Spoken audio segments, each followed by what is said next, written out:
Believe it or not, this is one of my favorite events of the academic year. As you all know, late May at Kents Hill School mostly revolves around our seniors, with such events as the senior assembly, various brunches and receptions, and of course, graduation itself, commanding the lion's share of our time and attention. And that's all great. Our seniors have worked hard at their studies and extracurriculars, many of them for years at a time, and they deserve to be recognized and celebrated. But our grades 9 through 11 students also contribute to Kents Hill School through their scholarship, their academic and creative achievements, and their service to our community. So today's event is important too. This afternoon, we're bringing our academic year to a close by honoring 22 students from our freshman, sophomore, and junior classes who have absolutely crushed it this year. Depending on the award, these students have earned astronomical grades, made significant contributions to particular academic disciplines, and exhibited a wise beyond their years capacity for intellectual growth. These are real accomplishments, and anyone who hears their name read today should feel very, very proud. So we're going to start with the grade 9 awards. I'm going to ask that when I read an award winner's name, we all make some noise. These students have worked hard for the last 9 months, so let's make them feel appreciated. And winners, when you leave the stage after getting your award, please pause by that little table down there, and our communications team will get a picture, okay? Here we go. The Crystal Chase Award is given to that freshman who combines a serious commitment to academics with enthusiastic involvement in all aspects of school life. It is awarded in the memory of Crystal Chase, class of 1899. The 2023 recipient of the Crystal Chase Award is Samantha Holston.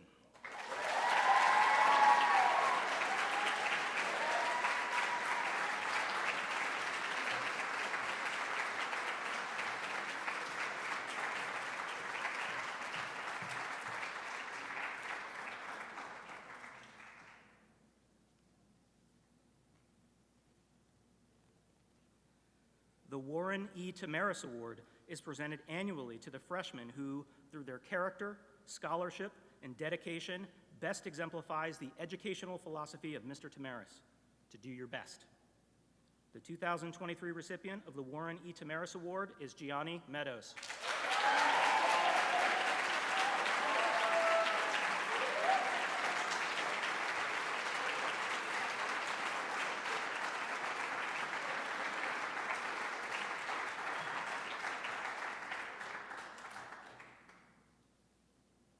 The Kents Hill Award for Academic Achievement is given to 4 ninth grade students for educational commitment, growth, or improvement. I'm going to read all 4 names in order, and then you can respond with your rapturous applause. The grade 9 recipients of this award are Lucian Gross, Stephanie Minoko, Gavin Roth, and Christina Tran. Congratulations.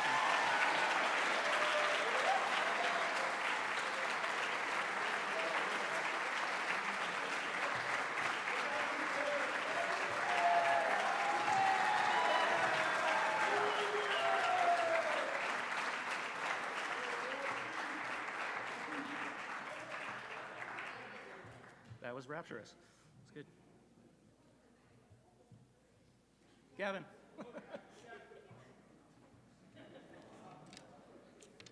All right. Yeah, let's do it together.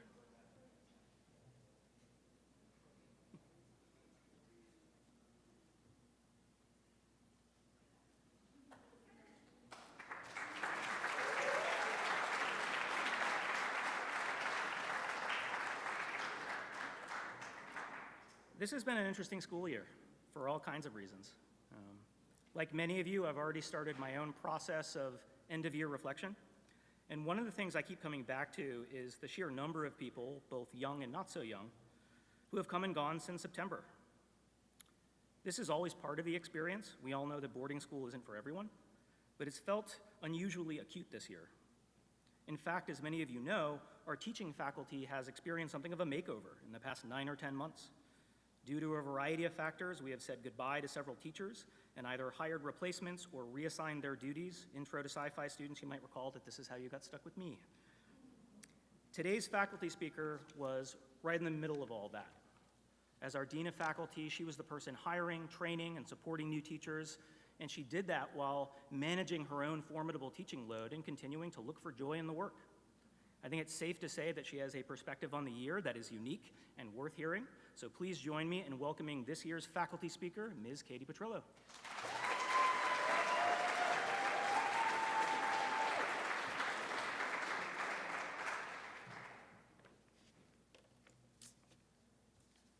All right, thank you. Congratulations on finishing your exams, students and adults. So last week, Dr. Priest approached me. So, Katie, I have a question for you. It's okay to say no. Really, you can say no. Then I braced for what I figured was coming next. We have this awards assembly coming up next week, and I was wondering if you'd be the speaker. Talk about some of the unusual difficulties and challenges of this year from your perspective. I immediately wanted to politely decline. I took a breath, thought about it for a second. It wasn't that I couldn't do it, or that I didn't have the time to do it. It was that I didn't want to do it because it was going to be difficult. Difficult for me to collect my thoughts, and difficult to stand up in front of all of you and speak. The reality, though, is that we ask all of you, students and adults alike, to do difficult things all the time. You've made it through to the end of this year doing hundreds of difficult things, many of which I'm willing to bet you didn't do because you wanted to. So what could have possibly been difficult about this year? The whole thing was a breeze, right? Every year has its challenges, but this year in particular threw some major curveballs that none of us saw coming. These curveballs hardly impacted just me. They impacted our whole community. We said goodbye to some teachers, advisors, dorm parents, and friends who we really wish had stayed with us for the whole year. They were hard goodbyes for a lot of different reasons. At the same time that they were really difficult, they brought us some really amazing new people. We got a new chemistry teacher running around with a straw hat and his four-legged friends. A new French teacher, fresh out of college, ready to share their passion. A new tech and woodworking teacher prepared to share his love for artistic design.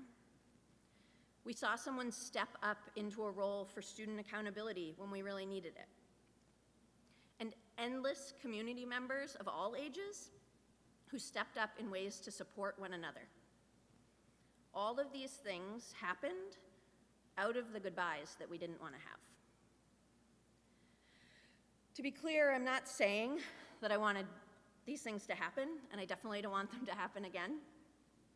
But I do want us to recognize that we made it through some really difficult times, and here we are on the other side, celebrating student achievement and ultimately celebrating another year of success. For me, all of this didn't happen without asking for a lot of help. For me, a big takeaway has been reflecting on where and who and how I seek help. It comes from a lot of different places. Sometimes it's Mr. Cheney or Renee for guidance or an answer. Often, it's Mr. Munson or Ms. Chick, my colleagues who have earned the utmost respect and whom for many years I've relied on for perspective and grounding. Sometimes help comes from my friends, my counterparts and my colleagues. Sometimes help comes from my student. Often it comes from my mom. And sometimes it comes from my own children. More often than not, help does not look like having the right answer or telling me the best thing to do. Sometimes help is just about being the person to hear me talk, and then saying, did you need to unload and need me to listen, or do you want me to give you some advice?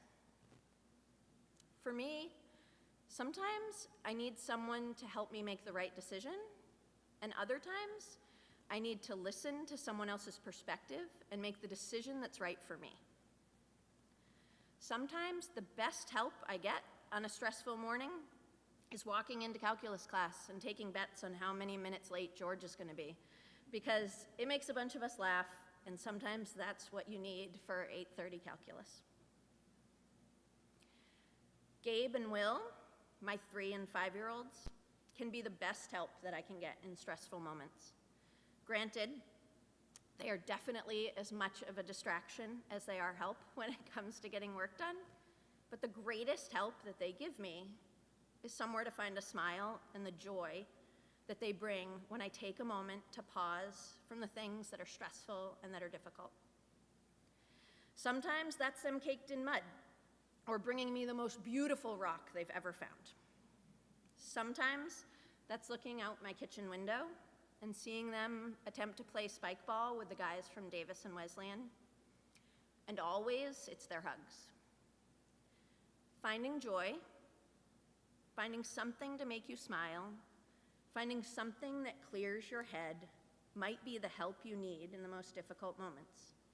Step away, pause, and take a breath. This year has been really difficult in a number of unexpected ways. And looking back, each year has its challenges. And ultimately, for the past 10 years that I've been here, I've made it to the end and been able to look back and see a tremendous amount of joy and pride and accomplishment. But I never get there without help from so many different people and places, both in and out of the Kents Hill community. I hope that for all of you, you find the places and the people and the moments that offer the help you need to get through the difficulties.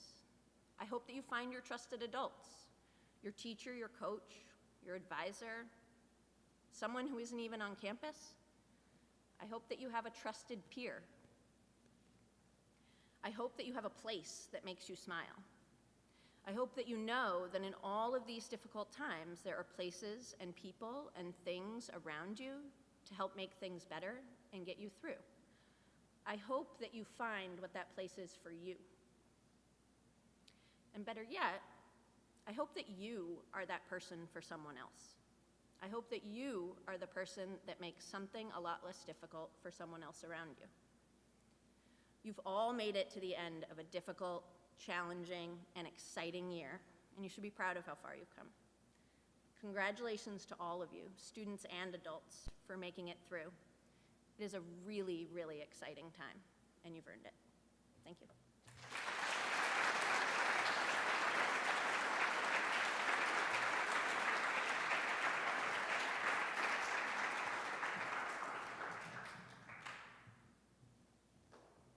Thank you, Ms. Petrillo. And now we'll keep going with some grade 10 awards.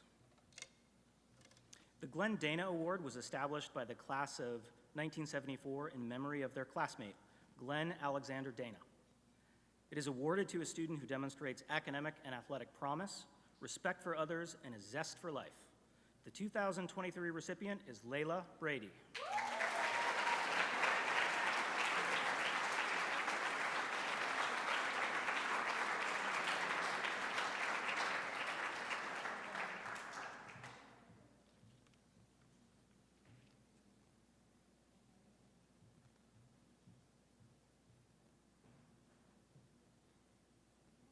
The Stuart Payne Robinson Award is given to the student who accepts the moral and intellectual challenges of life without fear and gives of self whenever called.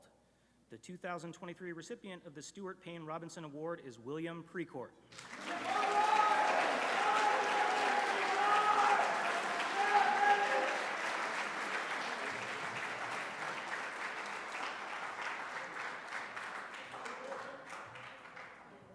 Wow, crowd favorite. We also give the Kents Hill Award for Academic Achievement to 4 sophomore students for their educational commitment, their growth or improvement. Once again, I'll read all 4 names and then you can make some noise. The 4 sophomore recipients of the Kents Hill Award for Academic Achievement are Ben Stelmack, Theodore Alfond, Gina Lee, and Delphin Yüksel.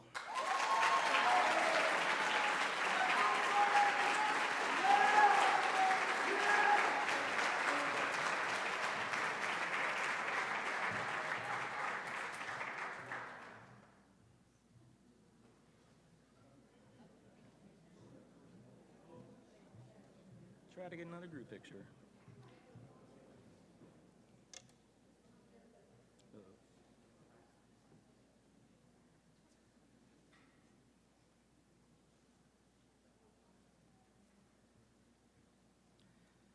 Kensal School also honors several students with what we call Distinguished Scholar Awards. Each Distinguished Scholar is given to the student from his or her class who has the highest grade point average. So we're talking about a pretty elite group here. There's usually one student from each class, although this year we did have a tie. So again, I'm gonna read all of the names at once and then you can respond with your applause. Our 2023 Distinguished Scholars are, from the freshman class, Gwendolyn Lewis, from the sophomore class, Julieta Casillas and Gina Lee, and from the junior class, Morgan Townley. Come on up.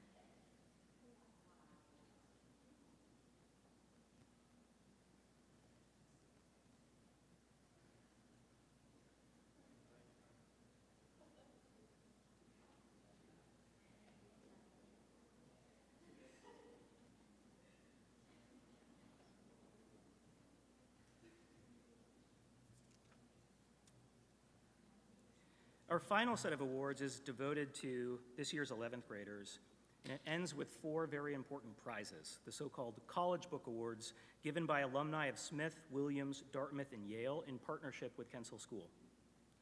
Before we hand them out, though, I want to pause over something that Ms. Petrillo suggested in her remarks.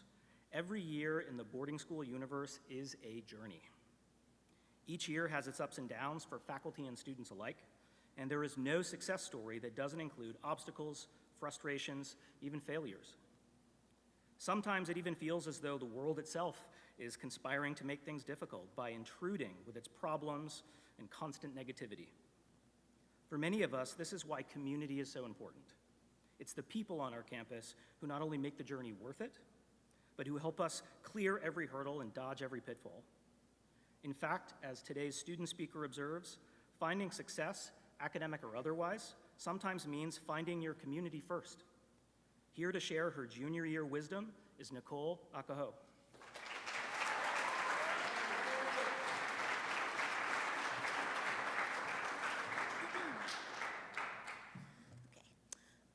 For most people, the Augusta Marketplace is an off-campus trip to get groceries, go shopping for Kensal events, or just to get a breather with friends. That wasn't my experience. Starting off that Friday night, I made plans to go to Verizon to purchase some AirPods. When we got there, the bus driver dropped off the group at Walmart, and I made my way across the parking lot. To my surprise, with only a phone and a backpack in my hands, I saw a man blasting music out of his car. I didn't think anything of it. Just as I attempted to cross the street, the car began to move. He slowed down in the car just as I was walking by, stuck his head out the window, and yelled the N-word at me. Not knowing what to do, I called my friend who was in Walmart at the time and told her to meet me at the roadside. At this point, I was paralyzed with fear and hurt. I made my way back to the school bus, alerting the bus driver, and told them what had happened. I thank God that day that I had friends around me who supported me. They met me outside of the Commons, and I cried for hours on end. Spending the rest of my Friday night in my friend's room, I sat in silence as I tried not to remember what just happened to me. The worst part of it all was that out of the 4 people in that dorm room, they had the same experience after coming to school here. Looking back on that traumatic experience, I don't believe I knew how to deal with those feelings. I mean, no one does. No one wakes up and expects to be called hateful slurs for simply being alive. I told myself that it was normal. This is the life that I would have to get used to coming to school in a white-populated state. By the end of that week, I had adults coming up to me asking me if I was okay. At first, I continued to brush it off. My way to deal with it was to distance myself. I distanced myself away from my friends, no longer had that bubbly spirit, and lost my interest in academics. After a couple weeks, I realized the experience's impact on me. My grades were slipping, and I found myself in structured study. Freshman year would be shocked that something like that could even happen. I went into winter break conflicted. I had 2 options. Either I can continue to go downward, or I can make a game plan for myself and finish my junior year on a strong note. I spent winter break in a lot of prayers and reflection. On January 1st, after 2023 had officially started, I opened up my notes app on my phone and wrote 3 things in preparation for the next semester. The notes read, I want to end the year with strong grades. I want to get off strong structured study. I want to be a better person so I can inspire people around me. But I knew these things wouldn't come at the snap of a finger. I had to work for it. Step number 1 was meeting with my teachers individually and asking them how to improve in my classes. Office hours began a part of my daily schedule. Instead of only seeing teachers during classes, I gave up my free periods and any free time I had to fully grasp the content in class. It was hard, but I'll never forget the support I was getting from the people around me. Big shout out to Ms. Davis, Sherry, my advisor, and my friends who always let me know that they were there for me. Their strong words and positive attitudes were what kept me going. So my advice to rising sophomores, juniors, and seniors: stay on top of your work and do not be afraid to reach out when you need help. Teachers and faculty care about you and want to see the best versions of you, so don't be afraid to lean on them. That's what I did, and not to pat myself on the back, but my grades are flourishing now. Step number 2 was finding a strong community on campus where I could hash out my frustrations in a healthy way instead of being closed off like I usually was. That was BSU for me. BSU gave me a place to air out my frustrations on campus with people who could relate to what I was going through. Being at BSU meant I could share my experiences and provide insight to underclassmen so that they didn't have to go through what I went through. The most important thing was that it brought the ability to share my culture with others on campus. Although it was unfortunate going through that experience, I learned that it was the community around me that kept me going. So I leave you with the best advice I've ever been given. That was to not let past experiences stop you from living in the moment. Of course, depending on the severity of the situation, you may need time to cope and create the next steps for yourself. In addition, make sure to have a strong community around you. You are only as strong as the company you keep. Thank you for listening.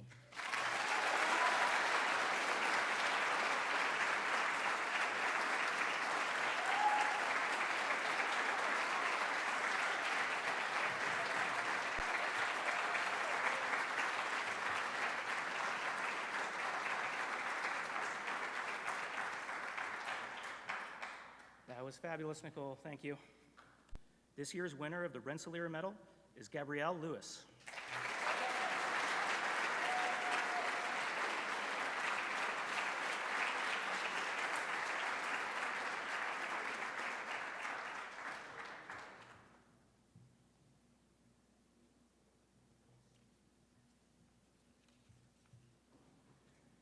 The Bausch and Lomb Honorary Science Award is presented to the junior who has demonstrated excellence in science. The winner of the 2023 Bausch and Lomb Award is Tanner Cole.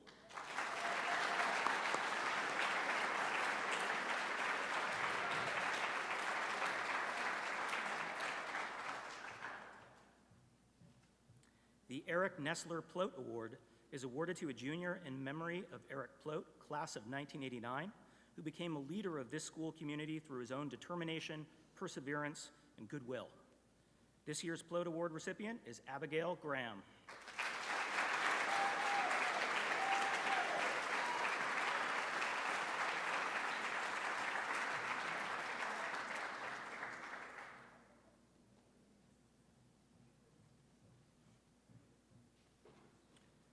The Jenny Flood Krieger Award was established in 1937 by Jenny Flood Krieger. It nominates a junior who is outstanding in character and scholarship. The winner of the 2023 Jenny Flood Krieger Award is Gabrielle Lewis.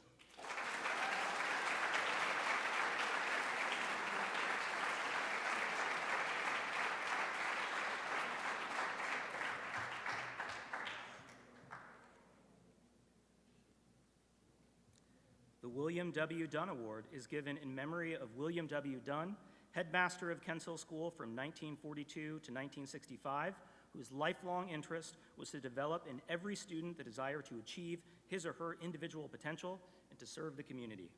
This year's winner is Tanner Cole.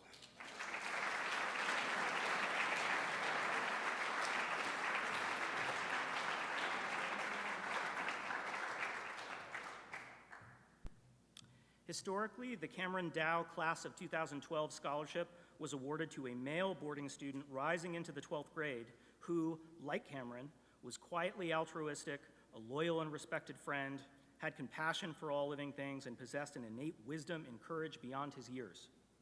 Last year, the Kensall faculty revised this award by giving it to 2 students and by doing away with the gender-specific criteria. This year, we are continuing that new tradition. Our 2 recipients of the Cameron Dow Class of 2012 Scholarship are Norris Andrews and Sarah Maud Richard.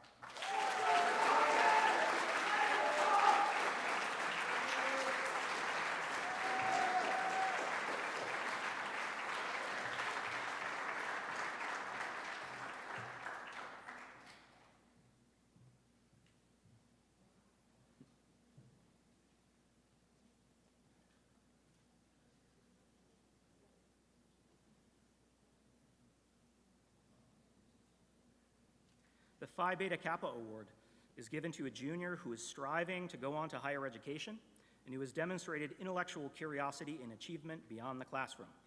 The 2023 winner of the Phi Beta Kappa Award is Aiden Herbertson.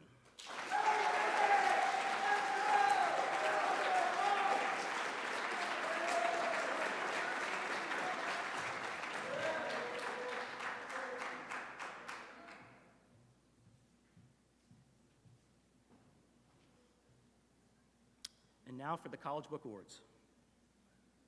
The Smith College Book Award is awarded to the young woman in the junior class who exemplifies academic achievement, leadership, and a concern for others. The 2023 winner of the Smith College Book Award is Sarah Maud Richard.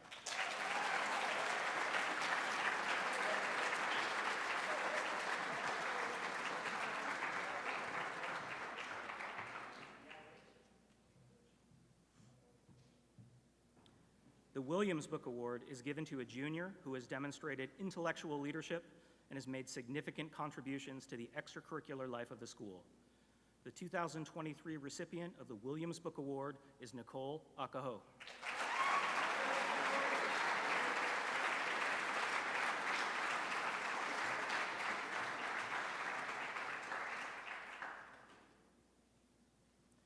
The Dartmouth College Award is awarded to the member of the junior class of outstanding personal character, intellectual promise, and exemplary citizenship. The 2023 winner of the Dartmouth College Award is Norris Andrews.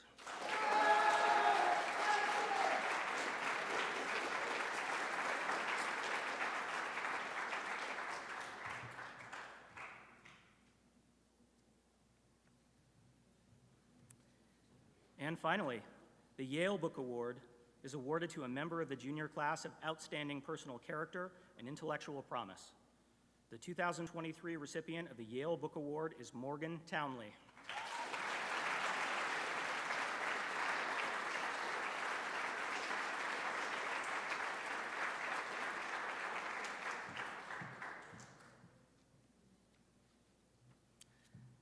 And could we give one last round of applause to all of today's award winners?